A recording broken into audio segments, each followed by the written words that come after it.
नमस्कार मंडळी, कथा रेसिपीजमध्ये तुमचे सर्वांचे खूप खूप स्वागत आहे. तर मी बनवते गवारीची भाजी. त्याकरिता मी 250 ग्रॅम गवारी घेतली व चांगली नीट करून स्वच्छ धुवून घेतली व एका कढईमध्ये भाजण्याकरता घातली. थोडी भाजून झाल्यानंतर मी त्याच्यामध्ये छोटा चमचा तेल घातलं व परत मी चांगले डाग पडेपर्यंत गवारी भाजून घेतली. व्हिडिओमध्ये तुम्हाला दिसतच आहे.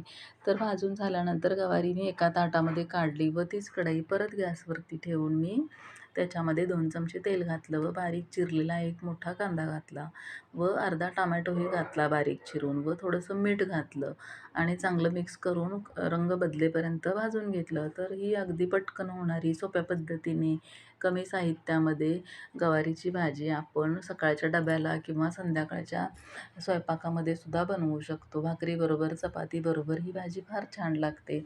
तर ह्याच्यामध्ये मी आमचा घाटी मसाला घातला आहे. हळद, हिंग आणि मीठ घालून हे तेल सुटेपर्यंत मी कांद्यामध्ये चांगलं मिक्स करून घेतलं व नंतर भाजलेली गवारी याच्यामध्ये घालून मिक्स करून परतवून घेतलं व ह्याच्यामध्ये मी 2 चमचे मोठे शेंगदाण्याचं बारीक केलेलं कूट घातलं व कारळ्याचं कूट मी 1 चमचा घातलं. तर कारळ्याच्या कुटामुळं भाजीला अजून तेल सुटतं व भाजी स्वादिष्ट अगदी चवदार होते.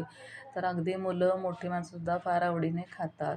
तर असं मिक्स करून झाल्यावर याच्यामध्ये मी अर्धा ग्लास पाणी घातलं व कढईवरती मी 10 मिनिटांकरता झाकण ठेवून भाजी शिजवून घेतली. तर अशा पद्धतीने तुम्ही बनवून पहा.